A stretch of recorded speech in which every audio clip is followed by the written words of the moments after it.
ছাত্রলীগ এবং পুলিশের যৌথ আক্রমণের ফলে আজকে আমাদের মিরপুর দশ থেকে প্রায় আমরা 1000 স্টুডেন্ট একসাথে হয়েছি বিভিন্ন বিশ্ববিদ্যালয়ের রাজপথে। আমরা আন্দোলন করছি শান্তিপূর্ণভাবে।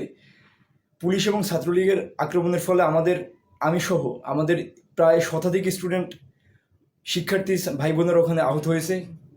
আমার মাথায় চারটা সেলাই লাগছে। এরকম আমাদের অহরহ আমাদের স্টুডেন্টদের উপর আক্রমণ চলতেছে, হাতে লাগছে রাবার বুলেট।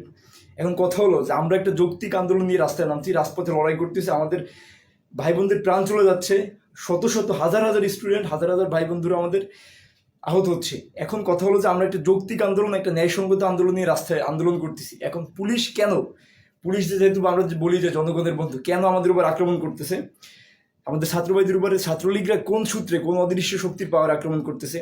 এই জবাব আপনাদের দিতে হবে। আপনাদের পাপ করতেছেন, এই পাপের কাফফারা আজকে দেন, কালকে দেন। এই যে রক্তের রাজপথে যে রক্ত গেছে, আমাদের ভাইরা যে রক্ত দিতেছে, এই জবাব আপনাদের দিতেই হবে। আপনাদের পাপের যে কাফফারা, এই কাফফারা আপনাদের দিতেই হবে। এখন আমাদের আন্দোলনরত ছাত্র ভাইদের প্রতি আমার বার্তা সেটা হলো যে ওরা যে স্টাইলে আমাদের উপর আক্রমণ করতেছে, মাফিয়া স্টাইলে, সাধারণভাবে এইরকমভাবে আমরা টিকে থাকতে আমাদের জন্য মুশকিল হয়ে যাবে। আপনার আন্দোলনের ধরন পাল্টান।